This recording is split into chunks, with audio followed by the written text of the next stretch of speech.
All right, so today we'll start with eighth question. कल हमारे 7 तक हुए थे. So eighth question: a tank is filled with water up to height capital H. Water is allowed to come out of a hole P in one of its wall.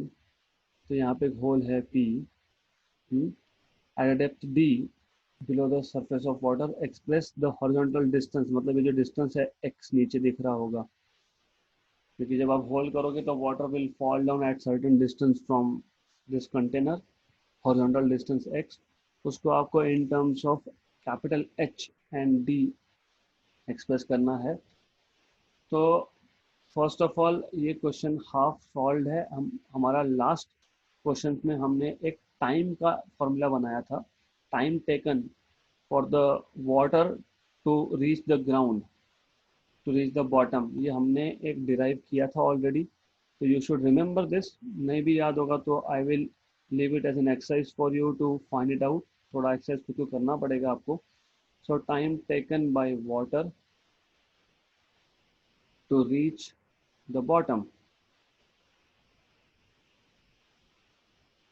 बहुत simple है.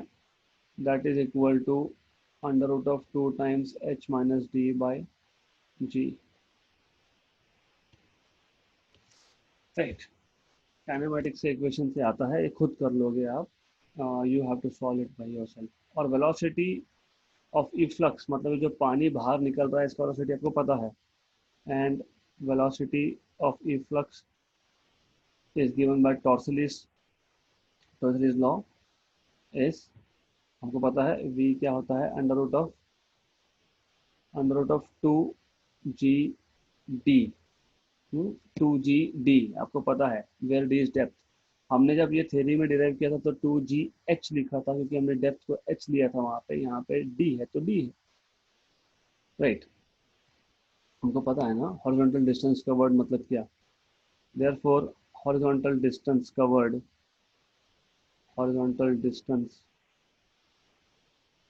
Covered that is x. Velocity into time होता है, बहुत simple है. हमने इस type का question पहले लिया भी है. Horizontal distance covered is velocity into time. So that's very simple thing. So velocity is under root of 2gd and time is under root of 2h minus d upon g. So that is, दोनों के दोनों को साथ मिलाओ, 2gd 2h minus d into upon g. G cancel हो गया, तो ये आएगा अंडर रूट ऑफ 4. मतलब वो अंडर रूट ऑफ 4 जब बाहर आ जाएगा तो 2 बन जाएगा, तो 2 बन जाएगा d into h minus d. That is option number C. Right, बहुत सिंपल सा एग्जाम्पल था. You must know what is the time taken by water to reach the bottom. Already derive किया है, नहीं तो खुद कर सकते हो as an exercise. Velocity of efflux हमने थ्योरी में कवर किया है, Torricelli's law. Horizontal distance is velocity into time. तो just you to multiply things and that's it. Alright, so let's move to next question. Next question is again very simple. Water is flowing in a pipe of diameter 4 centimeter with velocity 3 meter per second. The water then enters a tube of diameter 2 centimeter. The velocity of water in the other pipe is. बहुत simple है. एक pipe था with bigger diameter. Then वहाँ से liquid enter कर गया एक छोटे pipe में with diameter of 2 centimeter. Right, तो इसमें बोलूँगा 0.1, इसको बोल दूंगा 0.2. अभी आपको डायमीटर पता है, मतलब आपको रेडियस पता है, मतलब आपको एरिया ऑफ क्रॉस सेक्शन पता है. राइट, आपको स्पीड एक जगह पे पता है तो दूसरी जगह पे फाइंड कर सकते हो. इक्वेशन ऑफ कंटिन्यूटी यूज करना पड़ेगा. तो using equation of continuity, a1 b1 equal to a2 v2. हमको v2 फाइंड करना है, तो v2 will be equal to a1 by a2 times of v1. That is pi r1 square upon pi r2 square times of v1. That is pi तो cancel हो गया. That is diameter 1 square upon diameter 2 square, क्योंकि R1 is D by two, तो R1 square is D square by four, तो ऊपर D1 square by four चाहिए तो लिख दो, नीचे D2 square by four times of V1, cancel cancel, तो D1 बाई D2 का square times of V1, and D1 is 4, D2 is 2, 4 by 2 का स्क्वायर टाइम्स ऑफ V1, और V1 की वैल्यू आपको दी हुई है वैसे 3 मीटर पर सेकेंड, मैंने कन्वर्ट नहीं किया सेंटीमीटर से मीटर में डायमीटर को, क्योंकि रेशियो लेना था मुझे, तो 2 स्क्वायर इज 4, 4 इंटू 3 इज 12, तो 12 मीटर पर सेकेंड, मतलब ऑप्शन नंबर सी, सिर्फ इक्वेशन ऑफ कंटिन्यूटी आना चाहिए था। बाय द वे शॉर्टकट्स थोड़े हमको पता होने चाहिए अब, तो instead of doing this many steps, what I would suggest you is, हमको पता है कि A1 V1 equal to A2 V2, मतलब हमको ये पता है कि V is inversely proportional to A, यहीं से तो स्टार्ट किया था ना हम लोगों ने, इसका मतलब हमको पता है कि V is proportional to 1 upon radius और डायमीटर स्क्वायर, राइट। तो इतना स्टेप्स करना ही नहीं है हमको, हमको याद रहता है अरे V is proportional to 1 upon diameter square, so I could have directly written V2 by V1 is equal to D1 by D2 का स्क्वायर, एंड देन डायरेक्टली इस स्टेप पे आ जाते हैं आप। तो you should also know how to make things compact, क्योंकि इतना टाइम नहीं होता है, ओरल क्वेश्चन था ये। अच्छा, V is proportional to 1 by D square, तो V2 by V1 is D1 by D2 square, 4 by 2 का स्क्वायर मतलब 2 का स्क्वायर 4, 4 टाइम्स ऑफ V1, खत्म, 4 times of V1 is 3, 4 into 3 is 12, तो ऐसा करना पड़ता है question solve. Okay, so let's move to next question, question number 10. If pressure at half the depth of lake is two-third pressure at its bottom, then what is the depth of the lake? Easy question है, अच्छा question है। Let's say हमारे पास एक lake है, एक tank दिख रहा है, but let's say it is lake. इसका जो टोटल डेप्थ मैं मान लेता हूँ, the sum total depth, let's give something, okay, let's say D।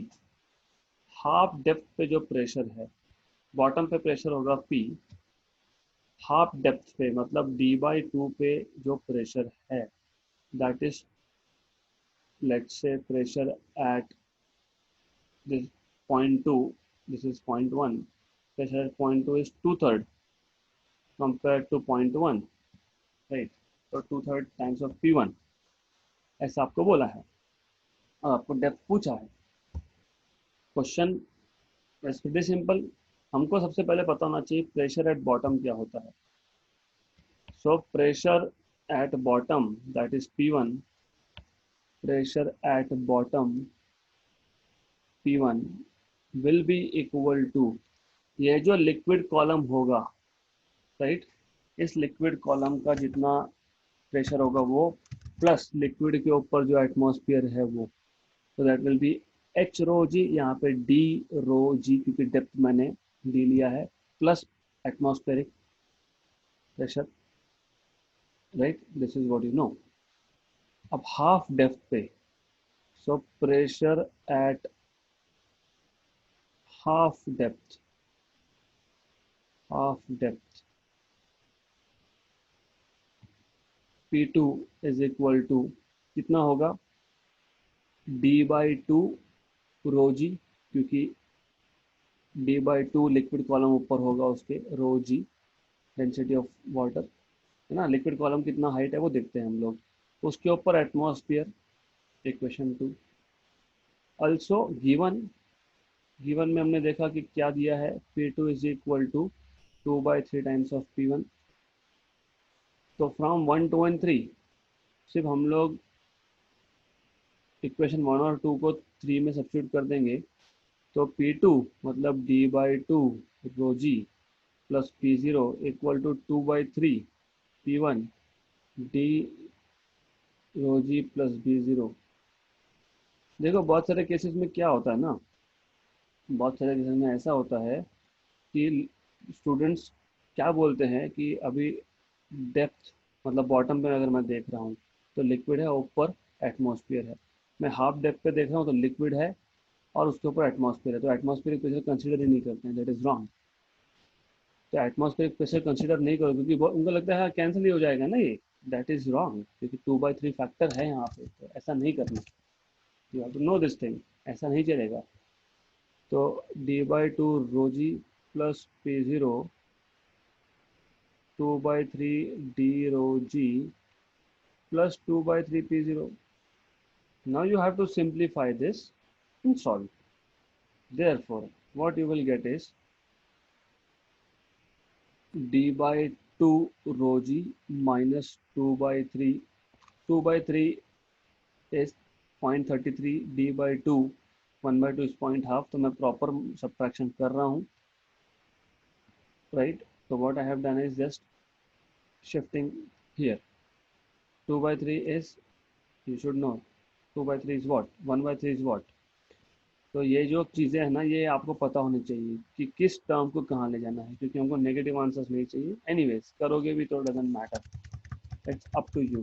बाद में दोनों साइड नेगेटिव आ जाएंगे and negative negative becomes positive, so that's fine, right, but your choice. तो P0 minus 2/3 P0 is equal to 2/3 d rho g minus d/2 rho g. Good. Okay. So ये आपको मिल जाएगा 1 minus 2/3 is 1/3. 2/3 basically minus half d rho g. You can do it orally also. 2/3 minus half, 0.66 minus 0.5, that is 0.16. लेकिन अगर आपको in terms of fraction चाहिए तो 4 minus 3, 4 minus 3, 1/6 basically. तो 1/3 P0 equal to 1/3 d rho g, correct? 1/6 है ये, 4 minus 3 by 6. So P0 is d rho g by 2. तो d is equal to 2P0 by rho g. 2 times of atmospheric pressure. Atmospheric pressure के बारे में आपको ऐसा कुछ बोला नहीं है, but we know that it is approximately 1.01 into 10⁵ pascal. तो मैं 1.01 को मैं रफली 1 ही लेता हूँ, क्योंकि मुझे आंसर वैसे भी रफ चाहिए। तो ये 10, 20, 30 और 60 ऐसा ऑप्शन में है हमारे पास। Density of water is around 1000 और जी की वैल्यू भी मैं ले लेता हूँ 10, राइट, क्योंकि I am just want to have rough answers. तो ऊपर 10⁴ नीचे 10⁴, तो 2 into 10 बचेगा, मतलब 20 मीटर का डेप्थ आएगा, करेक्ट। अब इसमें शॉर्टकट्स कैसे आएंगे?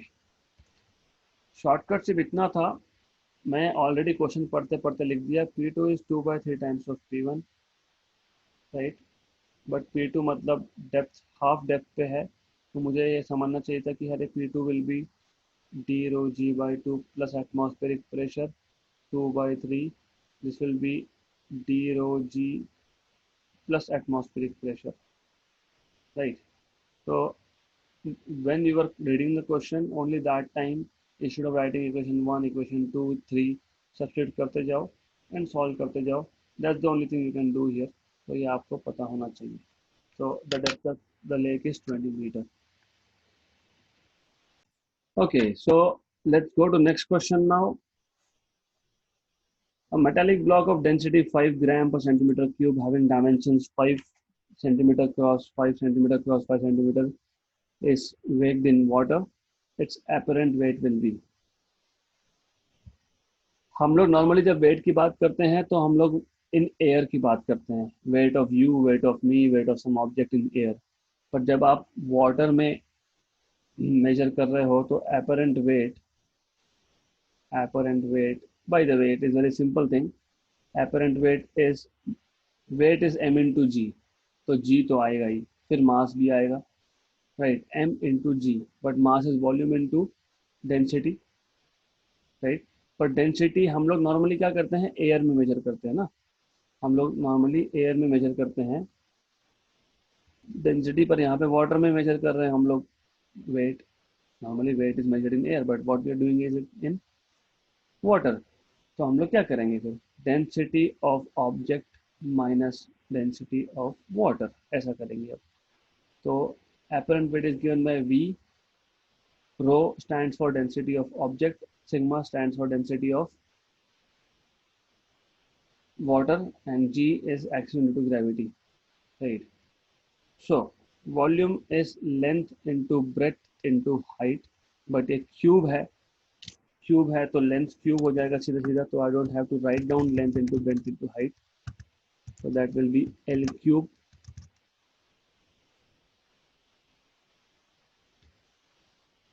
5 cube, right?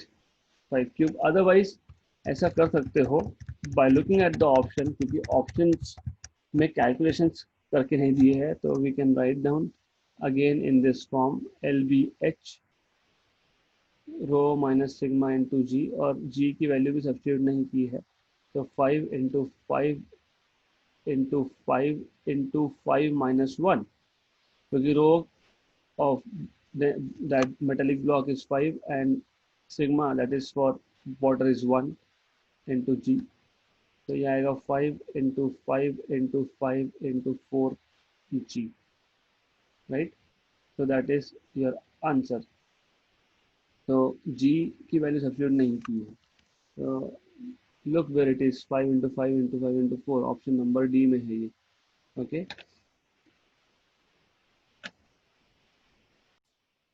All right.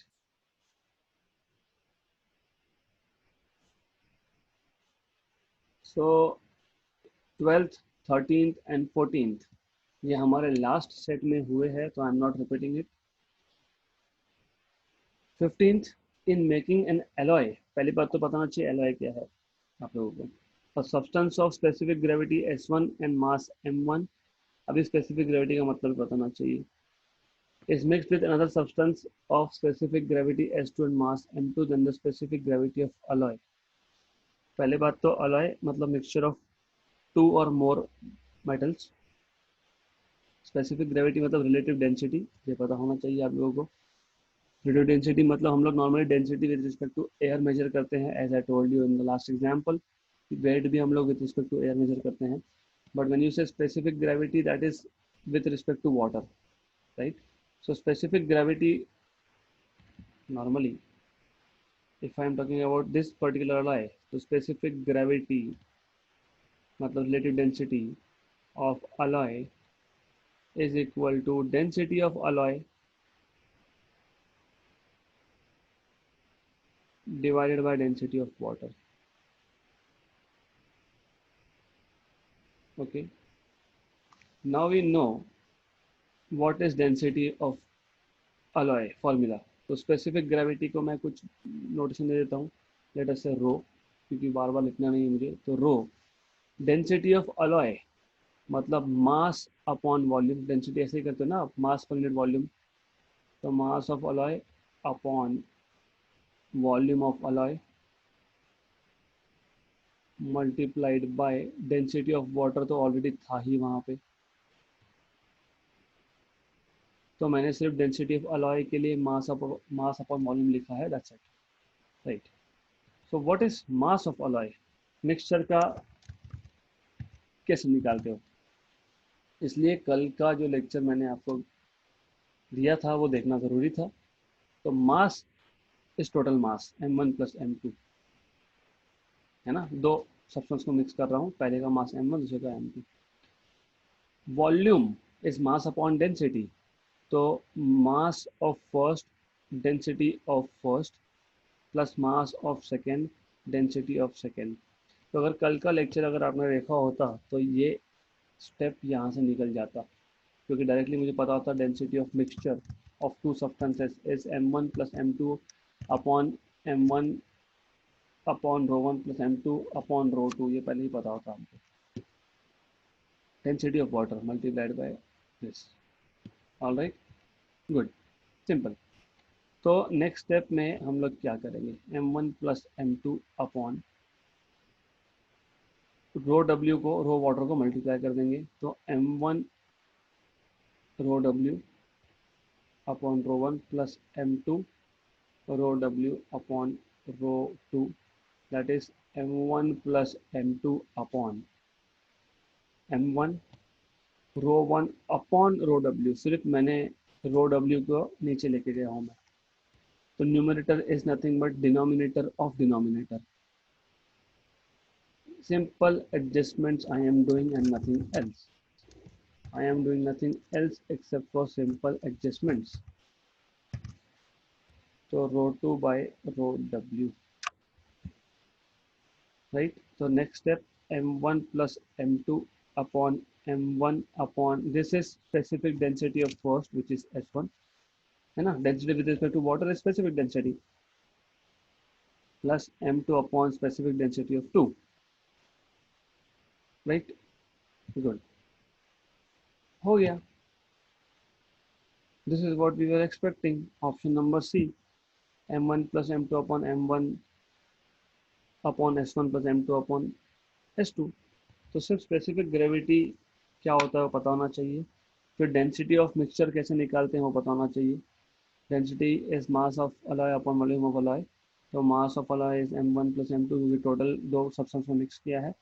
Volume फिर दोनों को मिक्स किया तो वॉल्यूम भी एडिशन होगा. तो पहले का volume M1 upon rho 1 plus दूसरे का volume M2 upon rho 2. Just simplifying things you get correct option which is C. So you will start realizing that the questions are not very difficult. It's just basic things that you need. Next question 18, क्योंकि 16, 17 already हुआ है.